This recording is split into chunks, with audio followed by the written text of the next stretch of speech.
I'd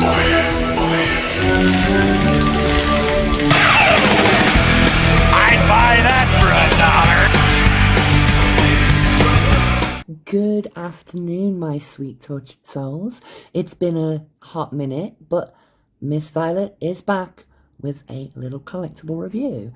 And seeing as this guy just got a re-release under the Studio series with a nice new cartoon accurate paint scheme, I thought I would take a look at one of the earlier releases of Autobot, Blaster and Eject from Transformers Legacy. There's some lovely artwork there.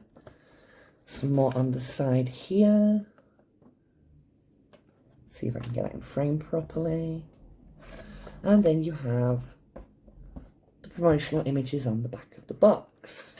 But that's it for the packaging. We don't need that no more, so out the fucking window with that. And moving on to the figure. Let me zoom in a little bit. There we go. And adjust my camera slightly. There we go. Stay there. Thank you very much. So here he is in his alt mode. Here's ejecting his alt mode, his weapon, and the instructions. So everything that comes in the box. The instructions, yeah, they're very much needed for this guy. But it's pretty much what you're used to with Transformers Legacy. So don't really need to dwell on that too much. Anyway, moving swiftly on. Here's the gun. So we'll get my focus to lock in on that. Very, very G1 toy inspired. It's got little plugs on the side like the original. I think the original actually had a hole that went through the middle. But there you go. There's his gun. As I said, here is Eject in his alt mode. And here is Blaster in his alt mode. And I love the details they've got on this, like the volume knobs with the little notches and everything. The buttons, they do pop it open.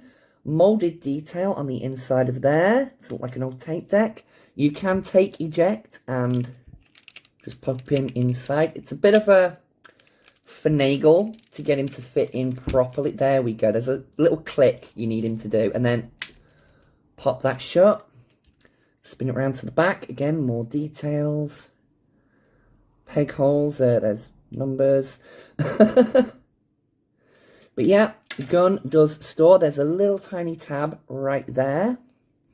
And there's a little tiny notch on the gun somewhere. And I remember you have to... Ah, there it is. It's on the handle. So you have to plug that onto this. And it goes like so. Plug that in there. And there we go. Blaster's alt mode, a little boombox. I mean, for a G1 character with a proper G1 alt mode, you can't go wrong with this guy. Whether you get this release of it or the new Studio series, as I said, that has just come out. It's the exact same figure from what I've seen, just different paint scheme. That's literally the only difference between this one and the new one. So, via the power of editing, I'm going to get this guy into robot mode. See you in a minute. And there we go.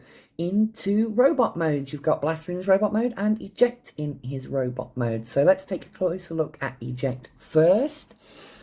Oh, this guy is diddly and a pain in the butt to transform. Let me turn that light off. Hold on.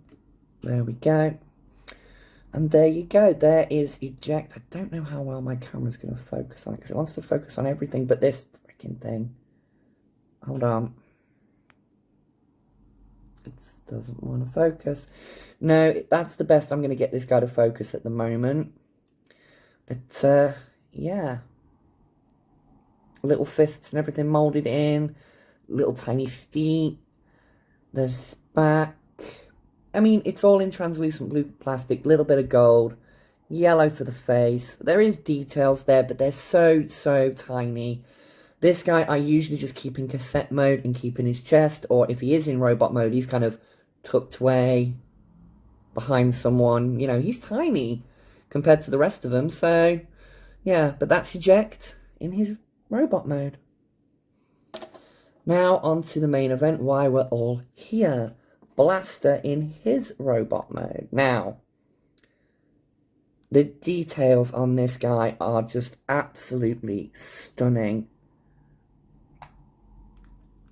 All the panel line work in his legs, the speakers. The transformation does...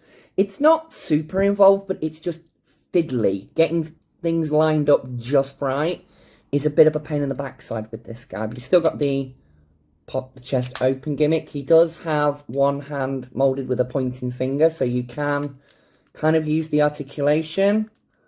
Get it so it looks like he's pressing the eject button or going to press the eject button. You know, you can kind of get that with it. But there you go. Back. There's his butt flap. He does have a little tiny butthole. Little tiny butthole. Don't know why I did it like that, but there we go. These bits here are a little bit hollow, but I mean, who displays their figures from the back? I mean, no one. You're going to display them like this. So, hollow bits in the back in Transformers have never bothered me, but when there's big hollow bits at the front or in the arms, this bugs me, because it's where the fists articulate and where transforming bits go. I get it, but it's not too egregious when you get it posed.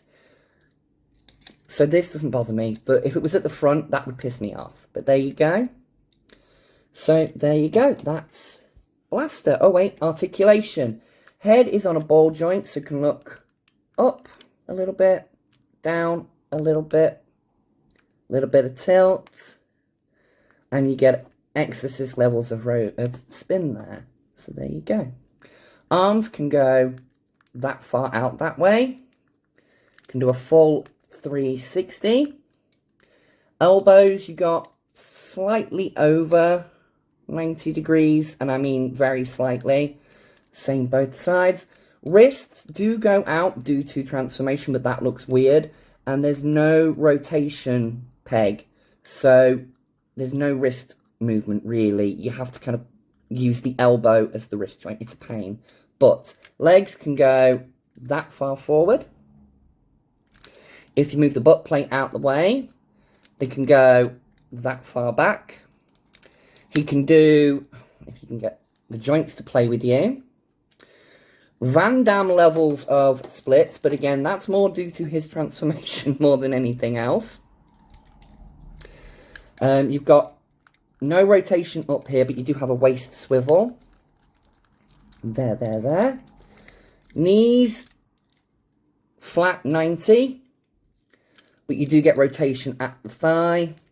And the feet, you can go up, but that's more for transformation. Can't really go down at the toe, but you do get ankle articulation. So if you use those at their furthest point, you can get Blaster in that kind of pose if you so wish to. So yeah, that is one thing I will complain about. The hips going out that way, as you can see, are very, very loose. Going forward, no problem. Going backward, no problem. You tilt them out to the side, whoop. That is my one issue with this. Maybe that's something they fixed on the Studio series. I don't know. I don't plan on buying another one to do comparison. I have a Blaster in my collection. Why do I need a second one that's just slightly different by paint? I don't, not really. But there you go. You can have him holding his Blaster. I prefer to give him a lefty, because why not?